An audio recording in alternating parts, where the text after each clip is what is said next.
Hello, my friends, and welcome to the Secrets of a Witch podcast with myself, Sabrina Scott. And on this show, I talk about life, love, spirituality, wellness, healing, tarot, magic, astrology, vibes, and everything in between.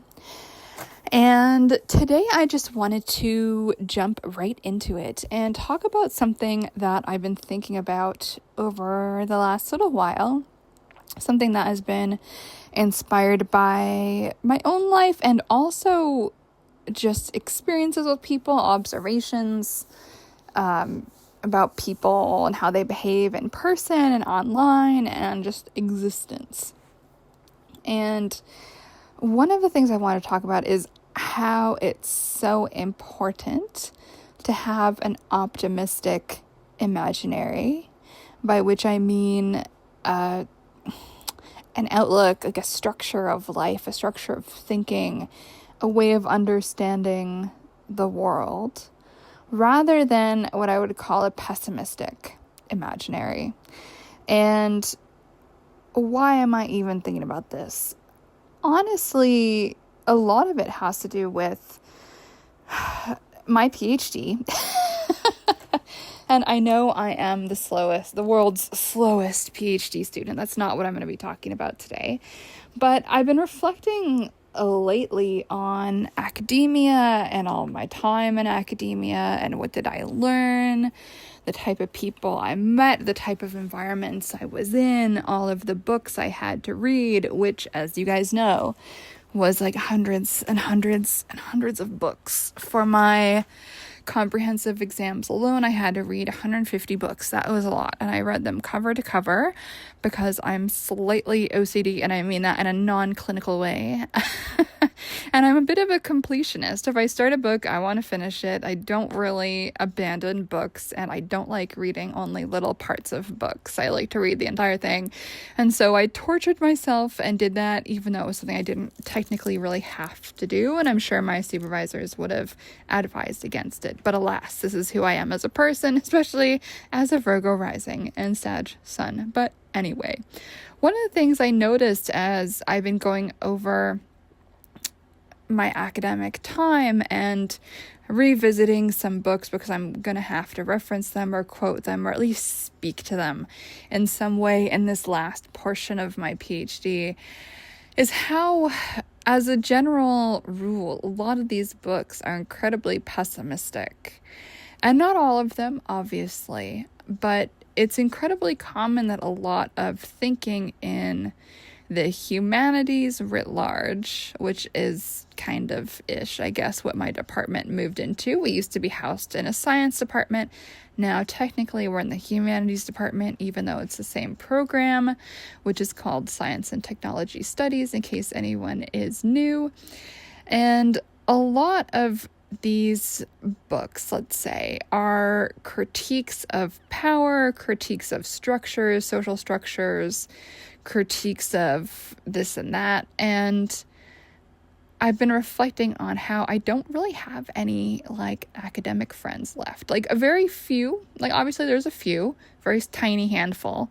But as I healed my brain more seriously over the past little while, and I've become a genuine optimist and a genuine positive person, as I made a massive strides in healing my trauma successfully, a lot of these academic movements are very pessimistic, much more pessimistic than I realized. Back when I was swimming in my trauma, and I was a lot more on the left, a lot more, critique oriented. Everything is the worst. The world is ending. Everything is terrible. Everyone's oppressive. We're all oppressed. We're all helpless victims, blah, blah, blah. That kind of mindset, which was very normal in queer spaces at the time, probably still is, very normal in lefty spaces, also very normal in the academy, to just kind of take for granted, and obviously then extrapolate in book form in many different ways, just take for granted that everything is the worst, everything is, basically the worst it can be, everything is horrible, everything is hopeless, and let's just, break apart why everything is the worst. And a lot of these academic books can be summed up in that way. And I think a lot of the typical lefty mindset today can be summed up in that way. And I know because I was in it, but I also know because I still get these call for proposals for journal contributions and, collectively published collections of just random writing about this or that and conferences and all of these different types of things. And they take for granted a lot of bad stuff about the world. And it's like your work isn't going to be accepted unless you kind of parrot this, the world is ending, everything is horrible, we're all oppressed victims and nothing will ever improve type of mindset. And personally, I just don't see the world that way anymore at all. And I think a large part of that is due to me taking the time to heal my own trauma, really sit with it and heal my brain. It took quite a long time, more than 10 years. And I've become a genuinely optimistic, happy, content, at peace person. Like, my life doesn't have any drama in it. I know I say that all the time, but it's actually true. I don't ruminate over anything, really. I'm not ensconced in any crazy, witch wars or drama, or I'm not seething about this or that. I'm pretty much at peace. I've pretty much accepted everything, and I'm pretty chill, and I'm feeling pretty optimistic and happy all the time. And so as a result, now that this is my new reality that's become pretty solidified and unwavering, no matter really what's going on in the world at large or in my life personally, this is kind of my norm now, my baseline. It's I've kind of been able to see these other imaginaries a lot more clearly in ways that I couldn't when I was a fish swimming in that ocean, so to speak. And so it's begun to strike me how much a lot of these writers today are taking for granted this pessimism. And it's this pessimism is kind of just the norm in a lot of ways. And I'm bringing this back to the academy because a lot of the mainstream left, it comes from a lot of conversations that started in the academy, in the woke hallways of the ivory tower, which I've been a part of. So I get it. And I know the literature that these things come from. I've been in it. I have taught it. I get it. I understand it from the inside. And it's so interesting to me that this has kind of crawled out of academia, crawled into activism, and then crawled into government, and crawled into just mainstream discourse. And I think most people who are engaging in it don't even really realize what that trajectory is, what the shape of it is, what are the origins of these ideas are, how did they kind of come in to be such a mainstream vibe. But they have, and that's kind of the thing at the moment. And it really does break my heart how many people seem so stuck in this pessimistic imaginary. And I do think that a leftist point of view is a pretty pessimistic imaginary. It assumes that everyone who is in power is horrible, and the proof that they're horrible is that they're in power, which doesn't necessarily make any fucking sense at all. But this is kind of the taken for granted dogma of this subset of thinkers, which is pretty interesting. And so when I was in my questioning phase about all of this, back in 2018, I was when it really started for me.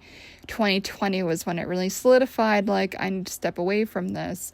But what's really interesting is that these beliefs on the left, they tend to keep people down. They tend to keep people downtrodden. One of those reasons is because they actually believe that people with money are bad. They believe that anyone who is successful is bad and must have gotten there due to nefarious means, where someone must have been oppressed or someone must have been, treated horribly.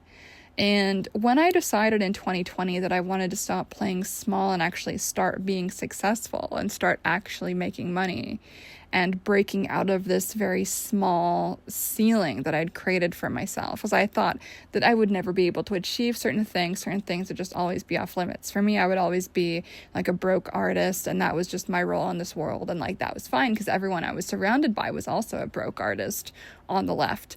And so that was just the normal sphere I was around. And these people talked shit about the rich, like eat the rich, kill the rich, blah, blah, blah. And so when you think that way, when you think that anyone with money or anyone with success is evil and only could have gotten there through evil means, you actually stop yourself from achieving anything. You stop yourself from earning more money. You shoot yourself in the foot around your own worthiness and sense of accomplishment. And you also close yourself off from innovative means of getting things done. So I can definitely tell you that in business, you're going to have good years and you're going to have less good years. And I've never exploited anybody in the money that I've made. Like, everyone who has ever worked for me has had a great time. No one was exploited. Everything was great. I actually, whenever I have had people work for me, I've paid them above market rates. And, you know, that's that. And yeah, I made a certain amount of money for a certain moment, and that was awesome, and no one got hurt. And so that was a really seismic moment for me, where I had realized, oh, they've been lying to me this entire time. This belief is wrong, and I'm not a bad person because I've experienced some money and some success, and that is true for everybody. I really strongly believe that money just makes you more of who you already are. I don't think that money corrupts. I don't think that success corrupts. I think that money and success and these good things, they just give people the opportunity to be even more of who they are. So if someone is sketchy and like mean, they're probably going to be even more sketchy and mean when they have more money behind their name. And if someone is kind and generous and wants to be a good person, more money is just going to enable them to be more of that and to spread more of that in this world. And so we see all these lies and in this pessimistic imaginary that is so common. And I don't like the pessimistic imaginary that is so common because it's also a negative, uncurious imaginary. It just assumes the worst of everybody. And it's a way of people selling themselves short. And I realize the pessimism, I think people use it like a comfort blanket, like from childhood. Like it's like a soothing pacifier. I think pessimism for a lot of people is a pacifier. And instead of, stepping into a more individualistic personal responsibility mindset, which admittedly is a more conservative mindset, part of why I've started to like it, as I've stepped out of victim mode, woe is me mode, and taken more personal responsibility for my present day results. And this isn't to say that trauma doesn't need to be acknowledged or healed. Of course it does. Acknowledging it and healing it is the only way I've gotten to be where I'm at now. I think that's true for many people who have healed from trauma. We do have to face it. We do have to acknowledge it. At the same time, it does not benefit anybody for anyone to stay in perpetual victim sad sack mode forever. At some point, we do have to pull up our bootstraps, figure our shit out, move forward, and take personal responsibility for the results that we're getting in our life. And I actually think that's a positive thing. It enables us to connect to optimism, to creation, and also to the very witchy and magical reality and fact that we can create change in our lives. We can have a sense of personal efficacy. So actually, and this is probably a topic for another episode, but actually, I believe that the creative nature of witchcraft, how it does focus on us creating our lives, us creating our own circumstances, us standing up for ourselves, us elevating ourselves, us taking responsibility for ourselves and our own effectiveness in our own life. That is actually much more aligned with an optimistic, open-minded, curious, and dare I say, conservative imaginary than an imaginary that is pessimistic and defeatist and negative and destructive. And I think I'm just become so bored with the pessimistic, destructive imaginary that has become normative on the mainstream left. And I just find it very not good. And if we're going to relate that to the concept of individual happiness, it is interesting that the most miserable people I've ever known in my life have all been on the left. I've actually never really known a conservative, depressed person, now that I think of it. I'm sure they exist, but in my own experience, it's not a worldview that really leads to that type of thinking. And so I'm not too sure which is first, the chicken or the egg, but I do think it's important to think about these things and what is our perspective, what is our imaginary, and by that again I mean what is our imagined structure for the world. How are we making sense of the world around us? What is the viewpoint, the vantage point? What is the veneer that we're going to look at things with? Are we going to look at that optimistically, like I talked about in the most recent episode, other than this one? Or are we just going to paint everything with the worst possible brush, with the most pessimistic, negative mindset? Whether that is politically on a global stage or in people's personal life, because the way we tend to think about one thing tends to be the way we think about everything. If we're negative about our personal life, we're likely to also be incredibly negative about the world we live in, and vice versa. And it's just something to really consider, because our thoughts do have a lot of power. Our thoughts do shape how we engage in the world and how we treat other people and how we treat ourselves. And it also influences what we believe we are capable of doing, achieving, etc. in our lives. And we are a lot more effective. We can be a lot more effective than we realize. And that's part of why I love witchcraft. It's part of why I love how I feel about politics. It's part of why I love optimism and curiosity and integrity and all of these values, because I find them to be openings. And I find them to connect me to the heartbeat of the universe and my own personal power. And personally, that's something I want for everybody to feel. But power from a creative standpoint, not necessarily just from a destructive standpoint. And obviously, we all do need to know how to do both in our lives, to create, to destroy, to sustain all of these things. But what bugs me about this pessimistic imaginary is they don't actually really want to create most of the time. They just want to destroy. They want revolution. They want explosions. They want war. And I find that very cynical. And what I really would love would be to bring back sincerity, bring back earnestness, to bring back hope and optimism, and have these be sexy, awesome, fun, admirable qualities, rather than this romanticization of depression and pessimism.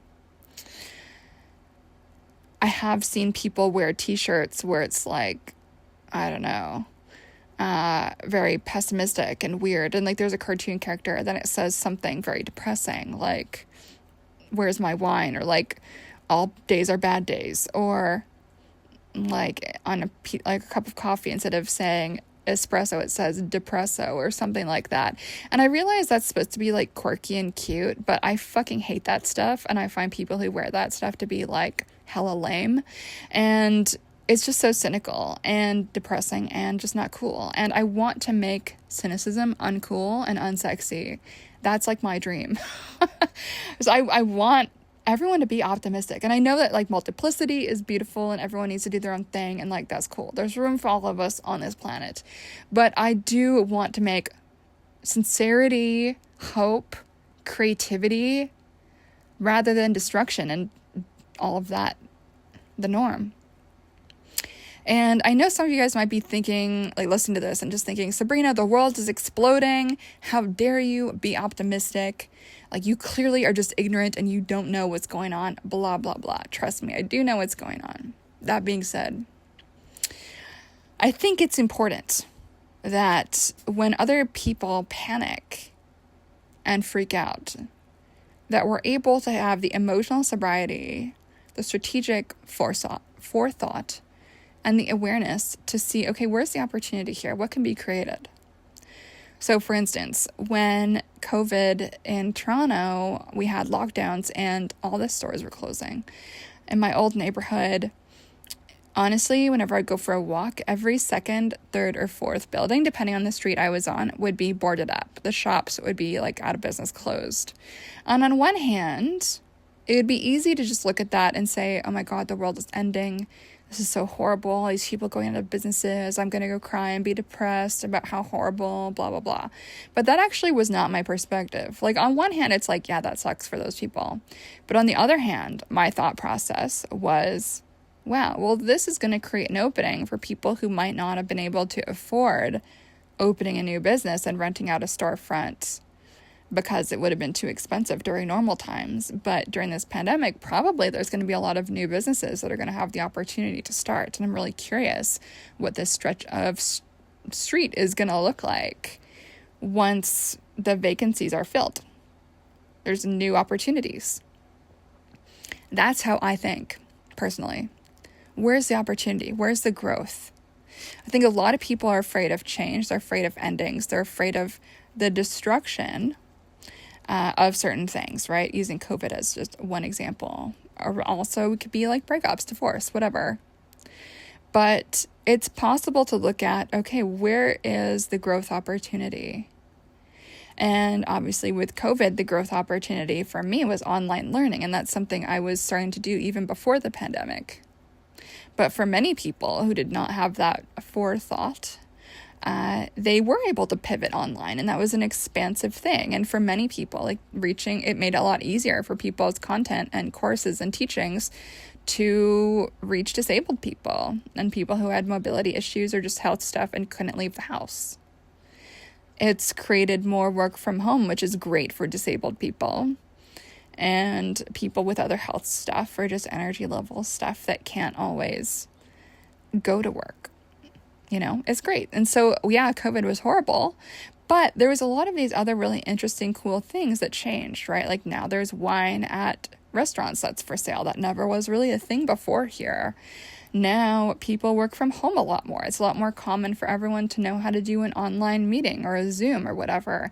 That's become more in the typical mainstream lexicon. Everyone knows how to do that now. And personally, I think that's great in terms of access and disability and all that stuff. And that's just how I think. And I think that optimistic, opening, imaginary is a much better world to live in. Things are going to change beyond our control. COVID happened. Other things will happen, whether that's a pandemic or whether that is a global crisis or whatever. Things are going to happen. Things are going to change. Right now it's tariffs. Right now it's, inflation, housing crisis, blah, blah, blah. There's all these things that are happening. I'm not saying that we shouldn't feel things about that. Of course, feel however you want to feel. And ask yourself, okay, what can I learn from this? Where is there room to grow here? Where is there room to create here amidst these restrictions? And I don't know if you guys know this, but I used to be a university professor at the art and design school here in Toronto. And my students always gave much more interesting assignments when the conditions of the assignment were more restrictive. When I let them do whatever they wanted, the assignments, honestly, were not that good. They're pretty boring.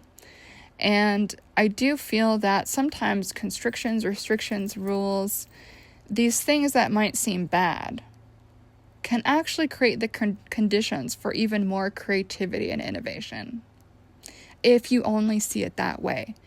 But if you're too busy being pessimistic, you're not going to see it. You're not going to see the creativity. You're not going to see the growth. You're not going to see the resilience.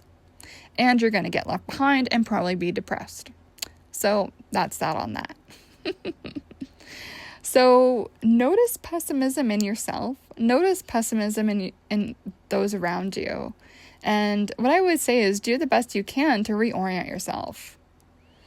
Rewire your thinking. Rewire your typical normative thought process, your knee-jerk reaction to think that everything is horrible. There is actually other ways to think. There's other ways to experience the world. There are other options. And that does not mean that people who are optimistic and sincere and looking at the world creatively and positively, it does not mean that we are spiritually bypassing or posy washing or pushing things under the rug. It just means that we are accepting reality as it is, choosing not to wallow about it pointlessly, because wallowing is often pointless past a certain point, and move on. We're choosing to acknowledge reality, live in reality, and create in accordance with it, create alongside with it, be co-creators of the reality that exists. And in many cases, co-create the reality that we would like to bring into being, rather than spend all of our time mourning for something that will never come back. And we can mourn for sure. The Five of Cups is in the tarot for a reason. We can mourn. But we can definitely overstay the welcome of mourning. I remember when COVID first happened, I think I cried miserably for a week, being so paranoid about dying from the pandemic. And that week, so this is crazy, but the day that Toronto announced it was in a state of emergency was actually the day that I found out that I tested, I had tested positive for pre-cancer cells for ovarian cancer.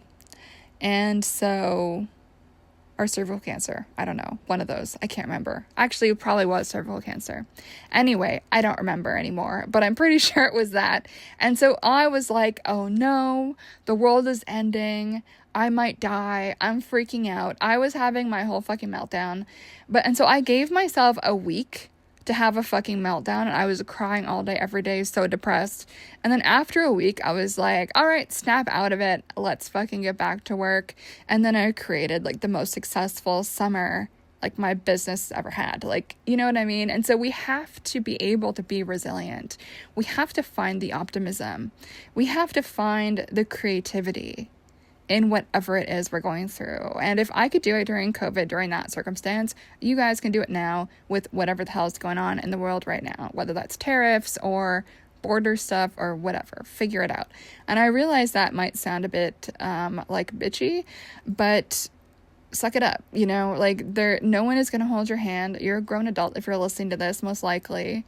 And we all do have to take responsibility for our mindset. Our mindset does change so much about how we experience the world and whether or not we're able to clasp onto opportunities when they arise.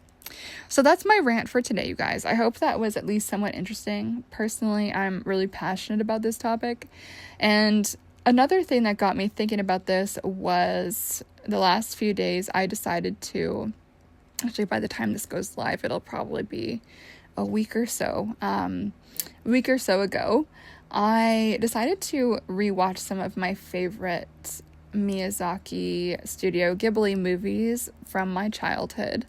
And those were Spirited Away, Princess Mononoke, and Kiki's Delivery Service. And one of the things that I really loved about rewatching these, especially Spirited Away and Kiki's Delivery Service, was the characters are so sincere. Yeah, some of them have bad experiences, but they persevere. They don't give up. They're optimistic. They're helpful to other people. They take care of themselves. They show up. They do the hard thing, and they're courageous and sincere. And I just think that's so wonderful. And that is the vibe. That is the vibe. And no one will ever convince me that pessimism and depression is sexier and cooler than sincerity and optimism and putting in a good, earnest effort into whatever it is we're doing. And I really do believe that life is beautiful. Life is a gift. And if you think life sucks, then that's something that you need to change about your thinking if you want to enjoy your life. I am not willing to, cohabitate or coexist in a space with folks who are just wallowing. No, let's do something about it. That's way better way to spend our time. And we're all very lucky to be alive. I think life is beautiful. Get the fuck outside, go for a walk, touch some grass, smell a flower, feel the sunshine, look at the clouds, do whatever you need to do to get out of your funk if you're in one. All right, y'all, that's it. If you want to take any of my courses or book a tarot reading or a mentorship session or whatever, maybe you would like to have me read tarot for your friends or bachelorette party or wedding party or whatever, I would love to. So please fill out the contact form on my website, send me an email, ceo@sabrinamscott.com. Of course, my website is sabrinamscott.com. My Instagram is Sabrina M. Scott, and my YouTube is youtube.com/Sabrina Scott. All right, y'all. Talk soon. Have a wonderful, wonderful rest of your day or evening or whatever time it is. And I'm sending you guys such good vibes. All right. Much love. Bye.